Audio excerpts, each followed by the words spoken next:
بسم اللہ الرحمن الرحیم۔ السلام علیکم ناظرین، ساجد وائس میں خوش آمدید۔ تابوت سکینہ یہ شمشاد کی لکڑی کا ایک صندوق تھا جو حضرت آدم علیہ السلام پر نازل ہوا تھا۔ یہ آپ کی آخری زندگی تک آپ کے پاس ہی رہا، پھر بطور میراث یک بعد دیگر آپ کی اولاد کو ملتا رہا، اور یہاں تک کہ یہ حضرت یعقوب علیہ السلام کو ملا، اور آپ کے بعد آپ کی اولاد بنی اسرائیل کے قبضے میں رہا۔ اور جب یہ صندوق حضرت موسیٰ علیہ السلام کو مل گیا تو آپ اس میں تورات شریف اور اپنا خاص سامان رکھتے تھے۔ یہ بڑا ہی مقدس اور بابرکت صندوق تھا۔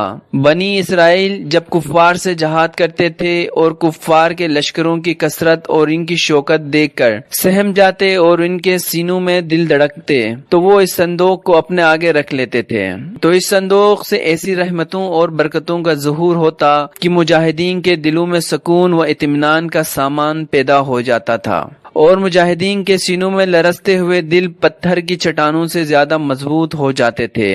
اور جس قدر صندوق آگے بڑھتا تھا، آسمان سے نصر من اللہ و فتح القریب کے بشارت ازما نازل ہوا کرتی اور فتح مبین حاصل ہو جایا کرتی تھی۔ بنی اسرائیل میں جب کوئی اختلاف پیدا ہوتا تھا تو لوگ اس صندوق سے فیصلے کرواتے تھے۔ صندوق سے فیصلے کی آواز اور فتح کی بشارت سنی جاتی تھی۔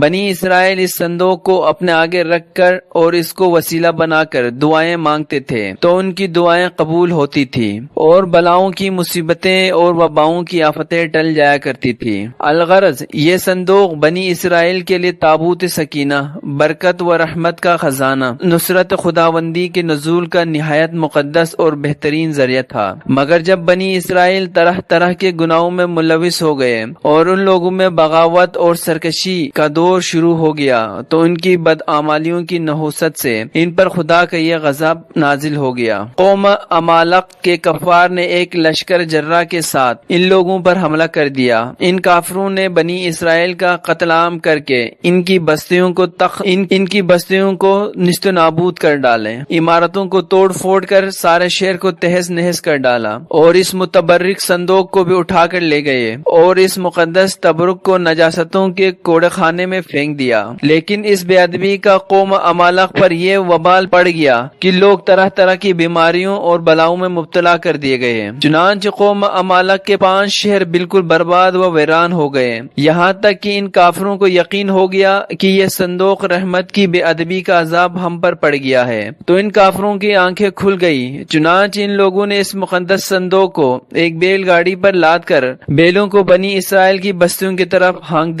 پھر اللہ تعالیٰ نے 4 فرشتوں کو مقرر فرما دیا جو اس مبارک صندوق کو بنی اسرائیل کے نبی حضرت شمائیل علیہ السلام کی خدمت میں لائے۔ اس طرح پھر بنی اسرائیل کی کھوئی ہوئی نعمت دوبارہ ان کو مل گئی، اور یہ صندوق ٹھیک اسی وقت حضرت شمائیل علیہ السلام کے پاس پہنچا جبکہ حضرت شمائیل علیہ السلام نے طالوت کو بادشاہ بنا دیا تھا، اور بنی اسرائیل طالوت کی بادشاہی تسلیم کرنے پر تیار نہیں تھے، اور یہی شرط ٹھہری تھی کہ مقدس صندوق آ جائے تو ہم طالوت کی بادشاہی تسلیم کر لیں گے۔ چنانچہ صندوق آ گیا اور بنی اسرائیل طالوت کی بادشاہی پر رضامند ہو گئے۔ قرآن مجید میں خداوند نے سورہ بقرہ میں اس مقدس صندوق کا تذکرہ فرماتے ہوئے ارشاد فرمایا کہ ترجمہ، اور ان سے ان کی نبی نے فرمایا اس کی بادشاہی کی نشانی یہ ہے کہ آئے تمہارے پاس تابوت جس میں تمہارے رب کی طرف سے دلوں کا چین ہے اور کچھ بچی ہوئی چیزیں ہیں۔ تابوت سکینہ میں کیا تھا؟ اس مقدس صندوق میں حضرت موسیٰ علیہ السلام کا عصا